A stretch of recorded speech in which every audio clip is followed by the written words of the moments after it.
घमंडी व्यापारी। मुंबई शहर में सुभाष नाम का एक बड़ा बिजनेसमैन रहा करता था। एक दिन उसे जमीन के सिलसिले में सीतापुर नाम के गांव में जाना पड़ा।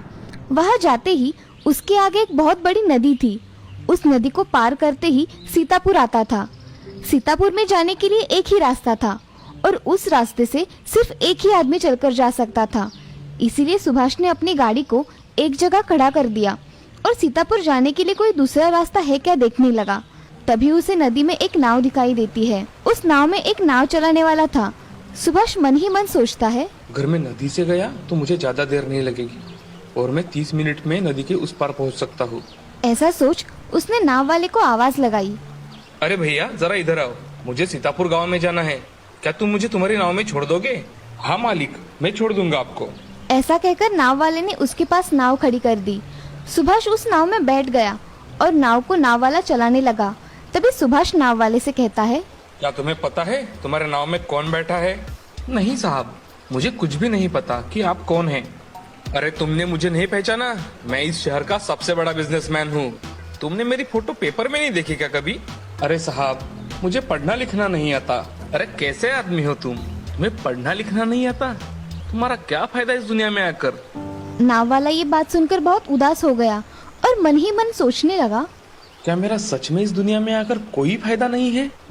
मैं ऐसे ही जिंदगी जी रहा हूँ। इसी सोच में वो नाव वाला नाव चला रहा था। नाव अब नदी के बीचों बीच आ गई थी। उसके मन में विचार चल ही रहे थे। तभी सुभाष ने उससे बात करना शुरू किया। क्या तुम्हें पता है, ये गांव में आज मेरी मीटिंग है, वो फाइनल हो गई तो मैं यहाँ बिस्लरी की कंपनी खोलूंगा। वो क्या होता है साहब? तुम्हें बिस्लरी पता नहीं है क्या? पानी की बोतल? नहीं साहब, मैंने कभी देखा भी नहीं। क्या तुम सच कह रहे हो? तुम कभी शहर ही नहीं गए? उधर की बड़ी बड़ी इमारतें, रेलवे स्टेशन, स्टॉल पर पानी बोतलों में मिलता है, क्या तुमने कभी नहीं देखा? नहीं साहब, मैं कभी इस गांव के बाहर ही नहीं गया। ये सब आप जो भी बता रहे हैं वो मैंने कभी देखा ही नहीं। क्या बात कर रहे हो? तुम कभी गांव के बाहर ही नहीं गए? नहीं साहब, फिर तुम्हें बिस्लरी कैसे पता होगी? मैं यहाँ कंपनी शुरू करने वाला हूँ। उसमें पानी की बोतलें बनाऊंगा और उसे शहर में बेचूंगा। शहर में सब लोग वही पीते हैं। सच में तुम्हारा क्या फायदा इस दुनिया में आकर? नाव वाला सोच में डूब गया। वो मन में फिर से विचार करने लगा। सच में मेरा इस दुनिया में आकर कोई फायदा नहीं है क्या? ऐसा वो मन में सोच ही रहा था और नाव चला रहा था। तभी उसका ध्यान ना होने के कारण नाव टकराने की वजह से नाव में एक बड़ा छेद हो गया। अब नाव में पानी भर रहा था। नाव वाला उस बिजनेसमैन से, साहब, मुझे लगता है ये नाव अब डूब जाएगी। आपको तैरना तो आता है ना? अरे नहीं भाई, मुझे तैरना तो नहीं आता। क्या साहब, आपको तैरना नहीं आता? आपका तो इस जिंदगी में आने का क्या फायदा फिर? मुझे तो तैरना आता है। साहब, आपका क्या होगा अब? ऐसा बोलते ही सुभाष बहुत डर गया और वो कहीं डूब ना जाए इस डर से वो कांपने लगा और नाव वाले से मिन्नतें करने लगा। अरे भाई, तुम चाहो तो मैं तुम्हें बहुत सारे पैसे दूंगा, मगर मुझे बचा लो। मुझे इस नदी में डूबकर नहीं मरना। अरे साहब, मुझे आपका पैसा नहीं चाहिए। मुझे तो तैरना आता है और मैं दूसरों को भी किनारे तक ले जा सकता हूँ। ये बात सुनकर सुभाष के मन में एक आशा जाग उठी।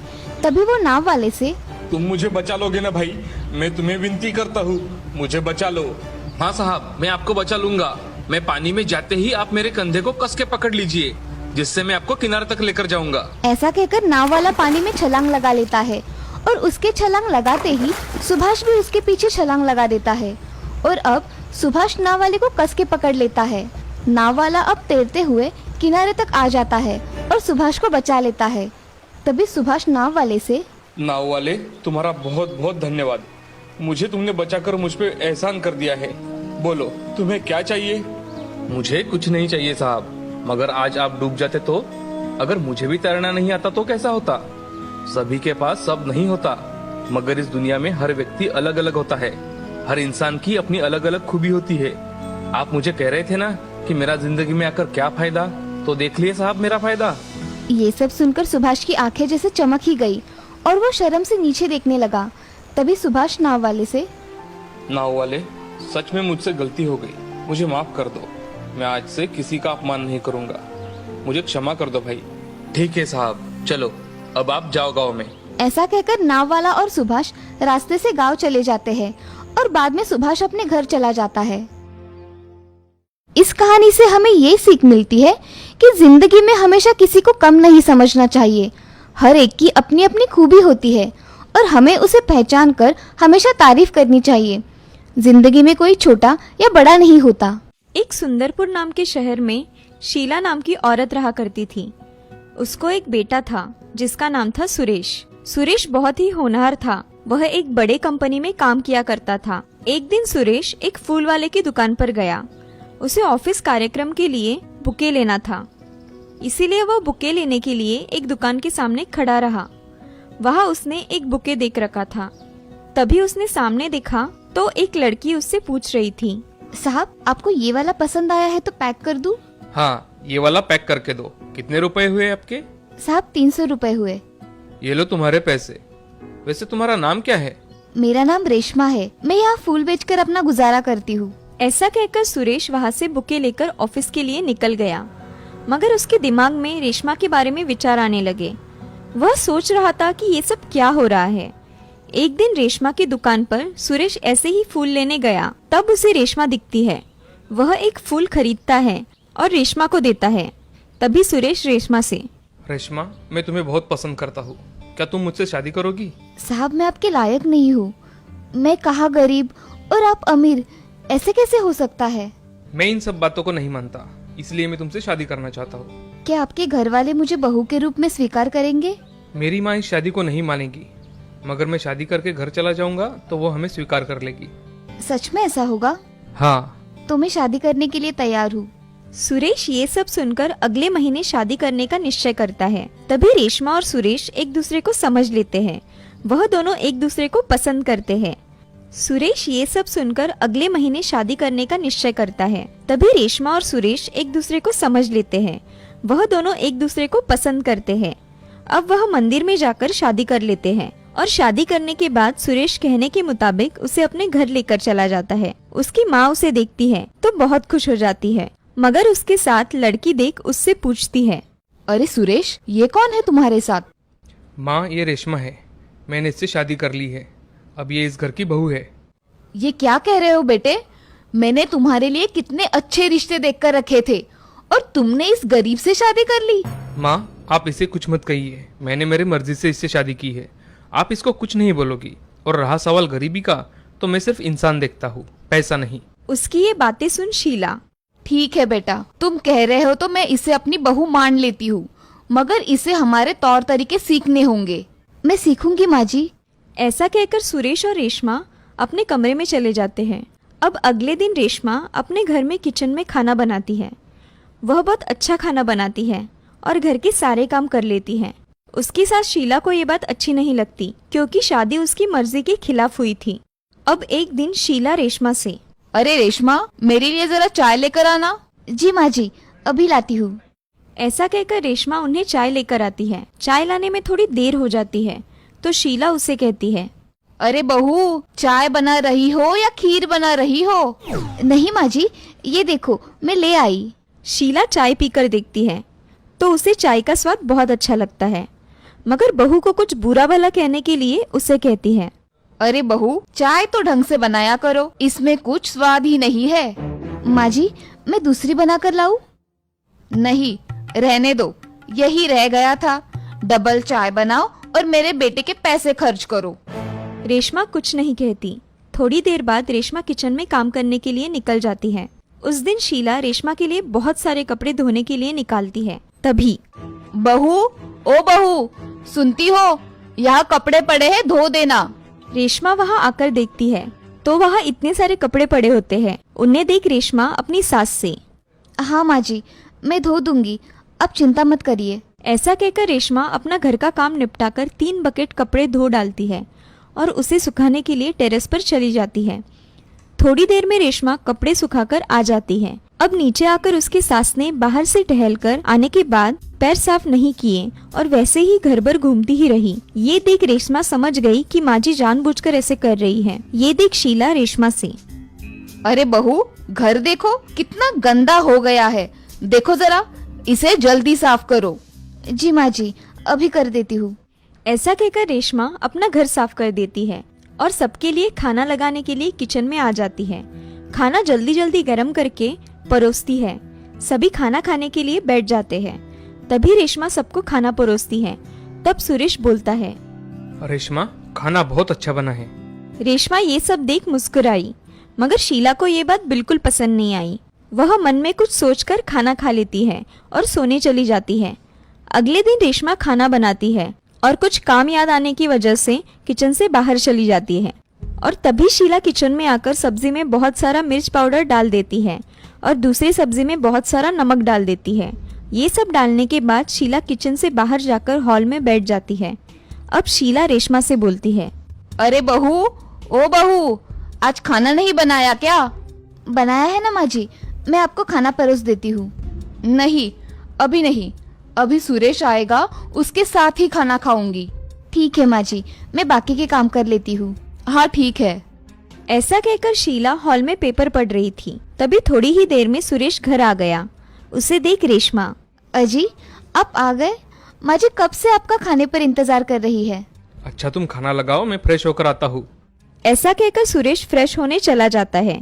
तभी रेशमा सब खाना गरम करके टेबल पर लगा देती है और खाना परोसती है। तभी रेशमा उसकी सास को आवाज देती है, माँ जी आइए, खाना लगा दिया है। हाँ आई। ऐसा कहकर शीला मन ही मन मुस्कुराई और खाना खाने टेबल पर आ गई। अब सुरेश भी आ गया। अब दोनों खाना खाने के लिए बैठ जाते हैं। तभी शीला एक निवाला खाती है तो उसे सब्जी बहुत तीखी लगती है। वह उसे वही थूकती है। थू थू थू थू थू थू। अरे ओ कमबख्त, अभी मारना चाहती हो क्या तुम मुझे? क्या हुआ माँ जी? अरे खाने में क्या मिलाया है तुमने? इतना तीखा, और ये सब्जी तो मैं खा भी नहीं सकती। अरे माँ, ऐसा क्यों कह रही हो? रेशमा खाना तो बहुत अच्छा बनाती है। अरे तू भी खा के देख, फिर बोल। सुरेश एक निवाला खाता है तो एक ही मिनट में वह निवाला बाहर निकाल डालता है और रेशमा से बोलता है, अरे रेशमा, तुमने आज खाना कैसे बनाया है? इतना तीखा और इतना नमक खाने में कोई डालता है क्या? अजय मुझे सच में नहीं पता ये कैसे हुआ, मैंने कम ही नमक डाला था। रेशमा, अगली बार ऐसी गलती नहीं होनी चाहिए, समझी? ऐसा खाना बनाओगी तो माँ तुम पर और गुस्सा हो जाएगी। जी अगली बार मैं ध्यान रखूंगी। अच्छा, ये खाना डाल दो और दूसरा खाना जल्दी बनाओ, मैं बाहर हूँ।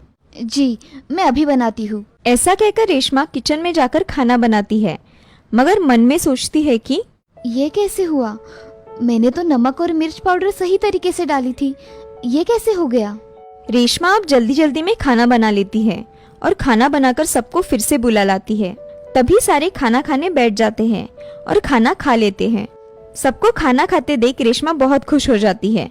वह सुरेश से, अजी आपका बहुत बहुत धन्यवाद, आपने मुझे समझा और फिर से खाना खाने के लिए आ गए। अरे आते कैसे नहीं? खाना नहीं खाते तो भूखा ही सोना पड़ता। ऐसा कभी हो सकता है भला? मैं आप दोनों को भूखा सोने दूं? चलो मैं सोने जा रहा हूँ। तुम तुम्हारा काम जल्दी खत्म करो और आ जाओ। जी मैं काम खत्म करके आती हूँ।